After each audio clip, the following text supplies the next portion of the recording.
ശ്ലോകം 3. സുരാപകായാം കില തൗ മധുൽക്കടൗ. തൗ അവർ രണ്ടുപേര്. മധുൽക്കടൗ അഹങ്കാരം കൊണ്ട്. എങ്ങനെയുള്ള അഹങ്കാരം?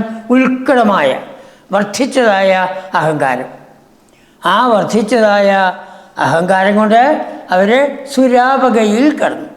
സുരന്മാർ, ദേവന്മാരുടെ ആപക നദി, അതാണ് ഗംഗാനദി.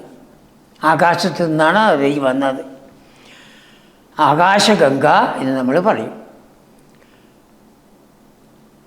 ബ്രഹ്മാവ് ഭഗവാന്റെ വാമനമൂർത്തിയുടെ കാല് കഴുകിയതാണ്, ആ വെള്ളമാണ്.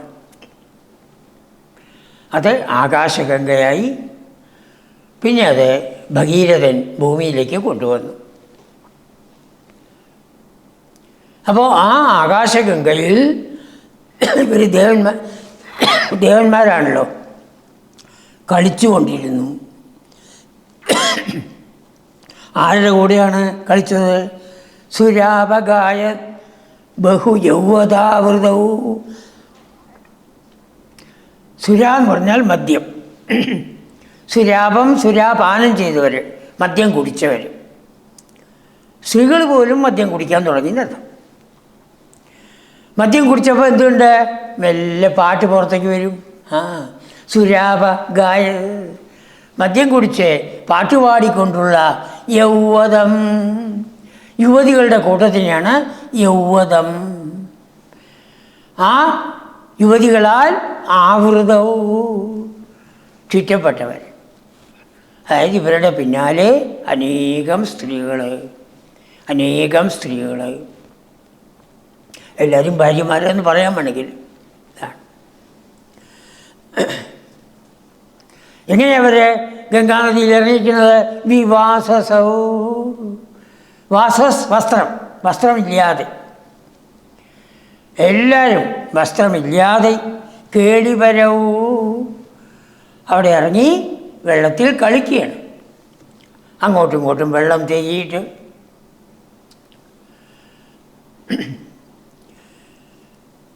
ആ വിധത്തിൽ ഒരിക്കൽ അനേകം ദിവസങ്ങൾ ഇത് നടക്കണം. ചിരം എന്ന് കഴിഞ്ഞ ശ്ലോകത്തിൽ പറഞ്ഞു. വളരെ കാലമായിട്ട് അങ്ങനെയാണ്. ഒരിക്കൽ നാരദൻ അത് കണ്ടു. സ നാരദോ നിരീക്ഷത. ആ നാരദൻ ഒരിക്കൽ കണ്ടു. നാരദൻ എങ്ങനെയുള്ളതാണ്? ഭവൽപദൈക പ്രവണോ, ഭഗവാന്റെ പാദങ്ങൾ ഒന്ന് മാത്രം, അത് മാത്രം പിടിക്കുന്ന ആളാണ്. ഭഗവാന്റെ പാദങ്ങൾ സത്യത്തിൻ്റെയും ധർമ്മത്തിൻ്റെയും പ്രതീകങ്ങളാണ്. നമ്മളും അതുപോലെ ആയിരിക്കണം.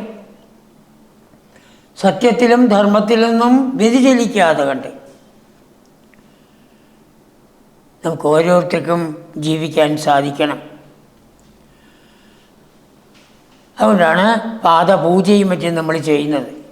ഭഗവത് പാദങ്ങളെ, അതായത് സത്യത്തിനെയും ധർമ്മത്തിനെയും ഞാൻ മുറുക്ക പിടിക്കുന്നു എന്ന് നമ്മളൊരു പ്രതിജ്ഞ എടുക്കുകയാണ് ആ പൂജ ചെയ്യുന്ന സമയത്ത്. അങ്ങനെ ഭഗവത് പാദങ്ങളിൽ ഭക്തിയോടുകൂടിയനായ ആ നാരദൻ നിരീക്ഷത, ആകാശത്തൂടിയ ദേഹം എപ്പോഴും പോകും നാരായണ നാമം ജപിച്ചുകൊണ്ട്, ഭഗവത് സ്മരണയോടുകൂടി. അങ്ങനെ പോകുന്നതായ സമയത്ത് അനേകം ലോകങ്ങളിൽ അദ്ദേഹം എത്തും. അവിടെയൊക്കെ ഭക്തജനങ്ങളെ അനുഗ്രഹിക്കാൻ വേണ്ടിയാണ്, ഭഗവാനിലേക്ക് അടുപ്പിക്കാൻ വേണ്ടി ആ നാരദൻ അങ്ങനെ നടന്നു. അപ്പോൾ ഒരിക്കൽ ഈ നളഗോപുരമണിക്കന്മാരെ ലീലയാടിക്കൊണ്ടിരുന്നതായ അതിന് മുകളിൽ കൂടി നടന്നു. നോക്കിയപ്പോൾ നളഗോപുരം മണിഗ്രീവൻ, കുബേരൻ്റെ മക്കൾ, ശിവനെ ഭജിക്കുന്നതായ കുബേരൻ്റെ മക്കൾ, ഇവരും ഭജിച്ച് നടന്നിരുന്നതല്ലേ, ഇപ്പം എന്താ ഇങ്ങനെ ആയിരിക്കണത്? ഇവരെ ഒന്ന് നന്നാക്കിയെടുക്കണമല്ലോ എന്നങ്ങോട്ട് ചിന്തിച്ചുകൊണ്ട് താഴത്തേക്ക് വരികയാണ്.